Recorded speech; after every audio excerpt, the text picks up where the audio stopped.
Mga kaigsunan, doon natay si Ibde nga hambugiro nga atong reaksyonan nga migamit sa akong video alang sa pagguba nga miingon siya nga wala ko'y hibang kaagan kuno mahitungod sa iglesia nga gitukod ni Kristo. Okay, atong sulayan ang iyahang abilidad kung mo pasar bagyod ang iyahang abilidad sa standard sa kamatuoran sumala sa balaang kasulatan. Ayaw lagi ninyo ipamugos nga si Kristo maoy nagtukod sa inyong simbahan.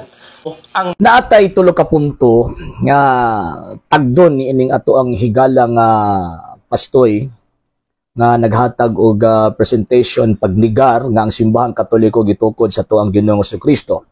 First point ingon pa niya nga ang simbahang Katoliko gitukod daw kuno ni Constantino. Ang tuli kana nga pamulong kana nga presentation istorya sa usa ka pastoy nga walay kabang kaagan sa kasaysayan sa iglesyang gitukod sa atoang Ginoong Jesucristo. Istorya sa usa ka pastoy nga nagtinguha sa pagpamakak o paghatag og information nga sayop. Ako na hinuon maoy nagtinguha sa bakak. Kay moingon ka nga wala ko'y ebidensya. Matod pa sa imong giingon nga matod nako si Constantino maoy leader sa or founder sa Catholic Church. Yes, tinuod man na. Di lang yun mo angkon. Nya moingon mo nga asa man kuno sa kasaysayan. Usaon man na nga wala man ninyo himuin sa kasaysayan nga si Constantino maoy founder sa Catholic Church. Maong didto ninyo gipahid kang Kristo. Kaya ang gusto ninyo si Kristo maoy nagtukod sa simbahang Katoliko. Mao nang digid ninyo ang konon si Constantino. Naunsa, sayang imong barog. Sayang imong pagkaambungan. Grabe pagkalimbungano ni mga tao. Sumala sa inyong pare nga si Darwin, i-search sa Google kung kinsa kunoy nagtukod sa simbahang Katoliko. Ug i-search namo diha, mugawas dito si Constantino. Naasay mugawas nga founded by Jesus Christ. Pero kana siya nga mga kasaysayan, inyo ra nang gihimo sa inyong simbahan kay ang author di anak Katoliko. Pero sa Biblia dili na mo pasar. Okay, pakita na to ebidensya kay mangita man. Iki ang simbahan nga gitukod og tao. I-search, i-google na ninyo. Google, how the Catholic Creed was made. Catholic Church established under Constantine. The Bible Echo 12, 33, pp. 257 to 259. Pero sa kasaysayan ng mundo, tanging si Constantine, ang Romanong emperador, ang siyang nagbuo at nagpalaganap ng Kristyanismo ng simbahan nito. Nadungog di mo nga si Constantine maoy nag-establisar sa Roman Catholic. Siya maoy nagbuo sa simbahang Katoliko. Karon, mangita mo og ebidensya kung si Constantino ba maoy founder. Problema na ninyo. Kaya wala man na himuin ninyo og kasaysayan nga si Constantino mao'y founder.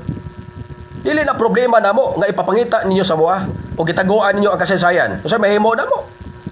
Gitaguan diha sa punuan gyud sa Romano. Di bisan kamo wa gyud mo'y mahikap lagan.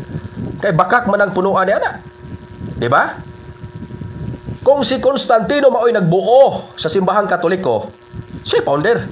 Isod masagayo nga siya ay nagbuo lain mao'y manag-iya. Disod masag siya ay nagbuo niya si Kristo imo pangkonon. Unya dadon nimo sa standard sa mga pagtulunan sa mga apostoles. Walay usa nga apostol nga nagpamatuod nga ang Roman Catholic Church founded by Jesus. Bisan si Kristo wa gyud magpamatuod niya. Kamo ra gyud nagsibo-sibo niya na mo nang may kay mumuhan ay sa kabakakan nga kasaysayan. Gihimo-himo ra pud sa inyong simbahan unya ang author ni anak Katoliko unsa may makapatinuod niya. Sayang ang imong talino. Sayang ang imong barog, diha nimo gilaban ni anang sayop nga pagtulunan. Wa ka mo tindog sa hustong pagtulunan nga gitudlo sa mga apostol, o niya gitipas nimo. Dito hinuon ka ni pabor sa mga history. Ato ning tagaan og pagtubag ang atong higalang pastoy. Taod-taod na ba yan na wa na ko ni makita gawas kon gipasa sa ato ang mga igsuon nga mga Katoliko na ingon pa nila gireaksyonan daw ang akong video nining maong gitawag og pastoy. Sumala pa niya hambugin ako nga tawagin ng defensor ng Katoliko. Wa biya ko manghambog. Ang sa kuwa lang, igo lang kumitugan og misulti sa tinuod. Unya kung panalitan og nabuko, natanggalan mo sa inyong maskara, so ang buti pasabot, problema na ninyo. Dili na ako ang problema. Nga naman kay pag matanggal gani ng inyong maskara, wa nagitawo nga motuo ninyo. So ato ning usa-usahon ning tawag ining iyahang gipang puntos nga mga argumento. Ingon pa niya, di daw kuno mo pasar ang kasaysayan sa standard daw sa kasulatan. Ang question lang kinsa ang judge concerning sa paghimo og standard nga gitawag og mga butang nga magkaingon ta nga tinuod na ang inyuhang gitawag og argumento og tinuod na ang inyuhang gitawag og kining mga gipangyawit subay sa gitawag og kasulatan nga sulpot lang man mo kanang imuhang pundok Church of God na Christians buto lang man na karon nga panahon gipaangkon-angkon lang ninyo kang Ginoong Jesucristo. Kaulaw bagud ninyo kamo nagparehistro niya pagkahuman ingnon ninyo nga iya na ni Ginoong Jesucristo. Inyo pang i-brand ang simbahang Katolika nga gitukod ni Constantino nga bisag usak bisag putos talas buwan wa gyud moy gihatag nga ebidensya. Number 2 point ingon pa niya ingon daw kuno ko nga wa daw kuno siya gitog ebidensya kay wa man gyud ebidensya. Bisag usa wala siya ebidensya nga gihatag nga ang founder sa Iglesia Katolika Apostolika Romana si Constantino. Kaya kung tinuod pa nga si Constantino founder sa Iglesia Katolika Apostolika Romana, ngano ang iyang mama? Before pa siya nahimong tao, before pa siya nahimugso, nganong Katoliko namang daan? So buti pasabot, before Constantine daan ng simbahan Katoliko, kaya ang iyang mama nga mas nauna pa niya, membro na daan sa simbahan Katoliko. Kanang inyong story, ayaw nag-i-appeal dito sa history. Bisag unsaon, di mo makagawas, di mo makalusot, o dili mo makalimod sa gitawag og kamatuuran. Number 3, tawag ining point, ang mundo yan, dili daw tawag ining moangkon, kay sumala pa niya si Constantino daw kuno ang founder niya pagkahuman ato lang gipahig kang Ginoong Jesucristo, magparihan mi ninyo. Ang simbahang Katoliko, dili parihan ninyo nga gatukod-tukod mog inyo, gaparehistro mog inyong sikta, o niya pagkahuman, gipahid ninyo kang Ginoong Jesucristo, bagaan magyud ninyo naong. Dili. Ang simbahang Katoliko mooyon og mosugot kag sa dili maunang iglesyang gitukod ni Ginoong Jesucristo, maunay nalatid sa kasaysayan. Ingon pa niya, ang tawag ining nagbuhat daw og kining kasaysayan mga Katoliko daw kuno. Then i-counter ninyo. Granting without admitting, ang Katoliko ang nagbuhat, dapat i-counter ninyo.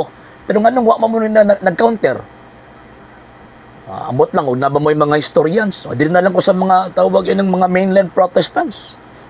Namanggod sila mga dagko, mga banggiitang mga historians, nga nung wala manggod na nag-counter nga ang Iglesia Katolika Apostolika Romana, maong Iglesia ang gitukod ni Ginoong Jesucristo. Nga naman, kay ang mga ebidensya nagtudlo nga ang simbahang Katoliko gitukod ni Kristo. Kanang inyo toy, chismis lang ng inyo.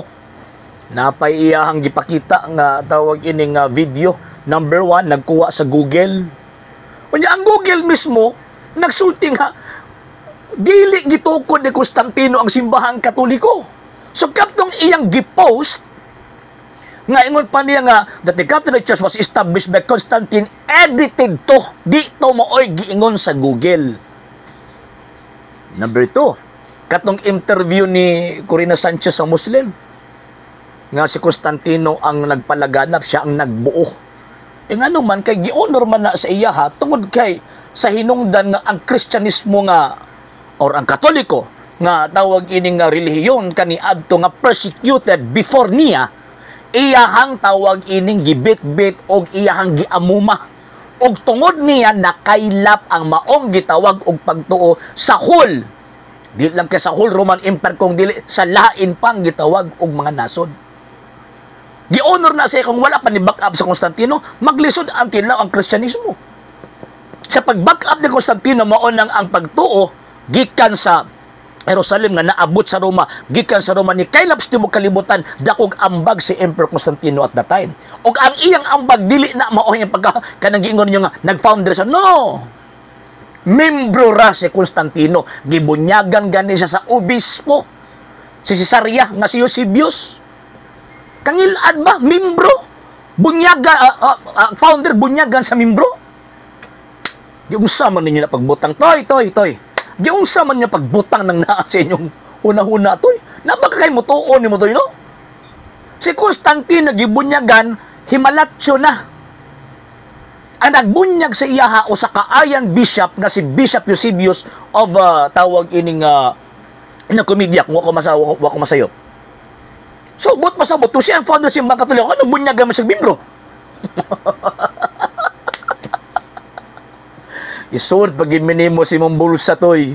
Walagi mo lagi ebidensya. Bisag mong saon ninyo, napaytawag ining palusot niya. Kung mangita na itong ebidensya, di doon na problema. No! Kamu ang nag-allege. Di ba na ipanultihon sa tawag inila ni Maxim nga, the one who allege, the one have the responsibility to present evidences. Kamu man ang nag-allege nga ang simbahang Katoliko gitukod ni gitukod ni tawag Constantino, then mag-provide mo ebidensya. Wala man mo ebidensya. Di ba? Ang inyo pag yung gipangputlo nga mga ebidensya, pag yung mga klaro, dili pag verified information. Anong muli kayo maging mong history? Anong muli kayo maging mong history? Ha? Yung pa ninyo, history ni Sopa sa kasulatan? No! Ang history, kanang gilatid sa mga standard books, naghap na nagpahimog at nga tinuod ng mga panghitabo nga naa sa balaang kasulatan. Ayaw ninyo sa rambawa toy. Ayaw ninyo sa rambawa toy. Ingon pa niya, okay, si Constantino na nagbo simbang Katoliko, so siya nagbo, siya ang tawag ining founder. So therefore, ang aktual lang gipahilan na daw kang Ginoong Jesucristo. Mali. Again dili ang simbang Katoliko dili pareha ninyo. Ang kamoy gatukod, pagka man ipahid-pahid di mo kang Ginoong Jesucristo.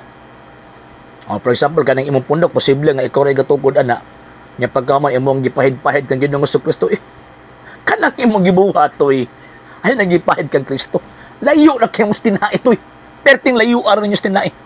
Perting layo aron ninyo tinai. Ingon siya nga, wala ko ni mga apostol na nagpamatuod nga ang simbahang Katolika gitukod ni Ginoong Jesucristo kay sa first 1,500 years dili question sa ilaha ang name sa iglesia.